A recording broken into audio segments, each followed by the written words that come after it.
যার হাতের মধ্যে অর্ধজাহান তিনি শাসন করতেন, এমন একজন মানুষ ছিলেন। কিন্তু ইসলাম পূর্ব সময় কোরআন পাওয়ার আগে তার চরিত্রটা ছিল ভালো না খারাপ? খারাপে ভরপুর ছিল, সন্ত্রাসী জীবন ছিল, তার উশৃঙ্খল জীবন ছিল। কিন্তু কোরআনের কাছে আসার কারণে আল্লাহ তাআলা তার চরিত্রকে এত সুন্দর বানাইলেন, দুনিয়া থেকে জান্নাতের সার্টিফিকেট দিয়ে আল্লাহ তাআলা দুনিয়া থেকে বিদায় করে দিয়েছেন। কথা বলেন ঠিক কিনা? কিন্তু মুসলমান আপনারা আমার ওই সময় হয় খলিফাতুল মুসলিমিন আমিরুল মুমিনিন হযরত ওমর রাদিয়াল্লাহু তাআলা আনহু কোরআন গ্রহণ করার কারণে, কোরআনের আদর্শ গ্রহণ করার কারণে আল্লাহ তাআলা তার এত সুন্দর দাম বানিয়ে দিলেন। কিন্তু যারা তার এর বিরোধিতা করেছিল তাদেরকে আল্লাহ তাআলা দুনিয়া থেকে ঘাড় ধাক্কা দিয়ে জাহান্নামের কীট, নর্দমার কীট বানায়া দুনিয়া থেকে চিরদিনের জন্য বিদায় করে দিয়েছেন। চিৎকার মেরে বলেন ঠিক কিনা?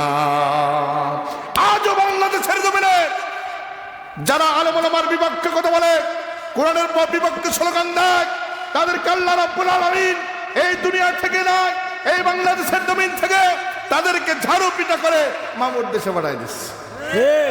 কথা বলে মুসলমান ঠিক কিনা? কথা বলেন ঠিক কিনা? তোমরা আলেম ওলামাদেরকে হক করে বলতে দাও নাই, কোরআনের কথা বলতে দাও নাই, কালেমার কথা বলতে দাও নাই। যারা বলেছে তাদেরকে তোমরা সিস্টেমে ধরে জেলখানায় ভরপুর করে দিয়েছিলে। জেলখানার মধ্যে তোমরা ইনজেকশন পুশ করে, স্লো পয়জনিং করে তাদেরকে দুনিয়া থেকে শহীদ করে বিদায় করে দিয়েছো। কিন্তু তোমরা দুনিয়াতে টিকতে পারছে?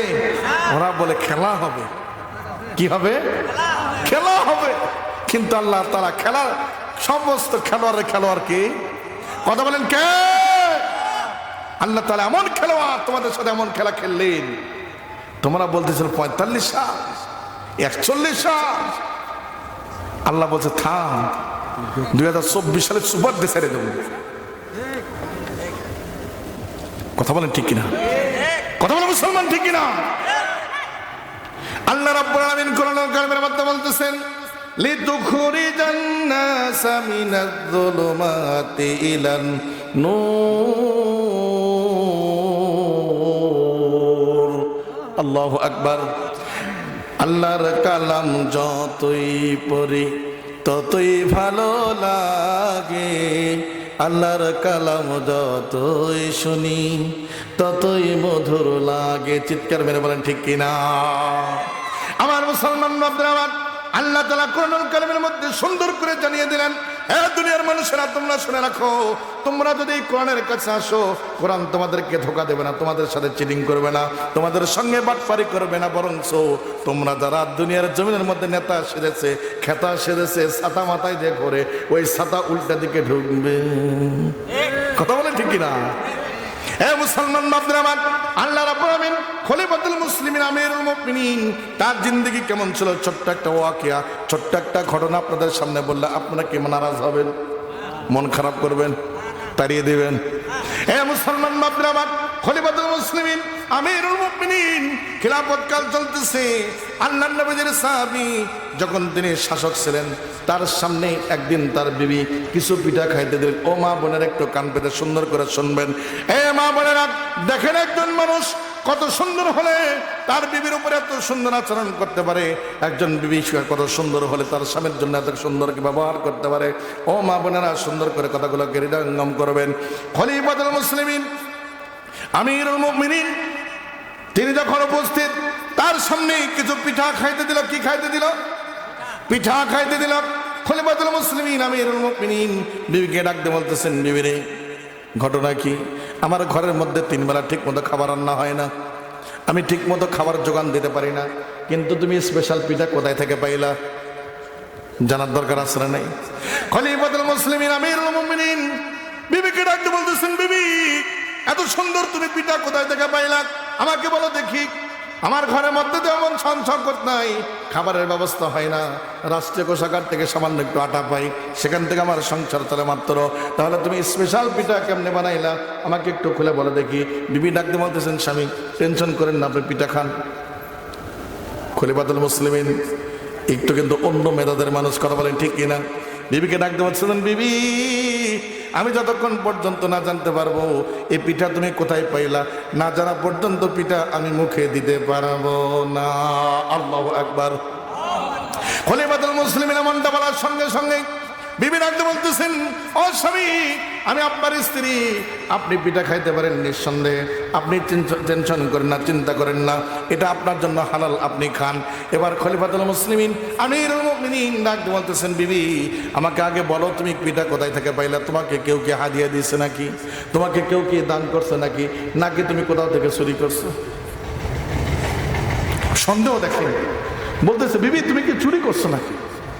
এবার স্ত্রী চোখের পানি ছেড়ে দিয়ে স্বামীকে ডাকতে বলতেছেন, স্বামী এখনো কি আপনি আমাকে চিনতে পারেন নাই? আমি হলাম খলিফাতুল মুসলিমিন আমিরুল মুমিনিন, তার বিবি। আমি কেমনে চুরি করতে পারি? আপনার মনের মধ্যে এটা কেমনে হয়? ও স্বামী, আপনার জন্য এটা হালাল, আপনি খাইতে পারেন। আমাকে কেউ দান করে নাই, হাদিয়াও দেয় নাই, কারো কাছ থেকে চুরিও করি নাই। এবার খলিফাতুল মুসলিমিন ডাক বলতেছেন, বিবি চুরিও করলা না, তোমাকে কেউ দানও করলো না, হাদিয়াও দিল না, তাহলে তুমি কোথায় থেকে এত সুন্দর পিঠা বানাইলে আমাকে একটু খুলে বলো দেখি।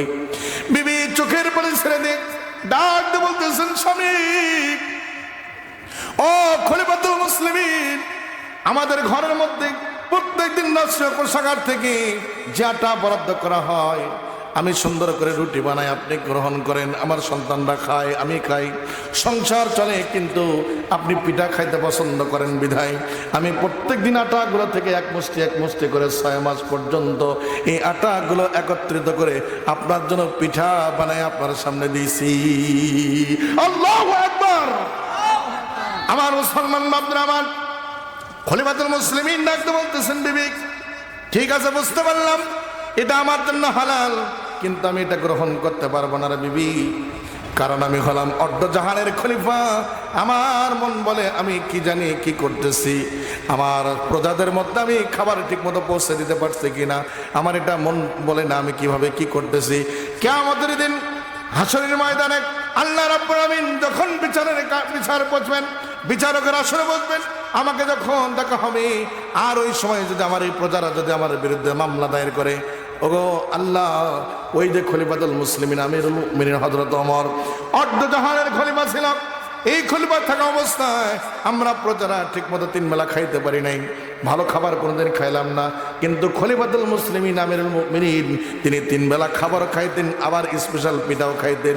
ওই দিন যদি আমার প্রজারা আমার বিরুদ্ধে যদি মামলা দায়ের করে, আমি সেদিন কি জবাব দেব রে বিবি? আমি পিঠা খাইতে পারবো না। আল্লাহু আকবার। আমার মুসলমান বাপরা, আমার এই কথা বলার সঙ্গে সঙ্গে বিবি ডাকতে বলতেছেন, স্বামী তাহলে এই পিঠাগুলোকে আপনার সন্তানদেরকে খাইতে দেব কিনা? এবার ওমর ডাকতে বলতেছেন, বিবি এই পিঠা আমি খাইতে পারলাম না, এই পিঠা আমার সন্তানদের জন্য বরাদ্দ করা যাবে না, বরঞ্চ তুমি এই পিঠাগুলো গরিব মিসকিনদের মধ্যে ভাগ করে দাও, বিলিয়ে দাও, এটা আমি গ্রহণ করতে পারবো না। চিৎকার মেরে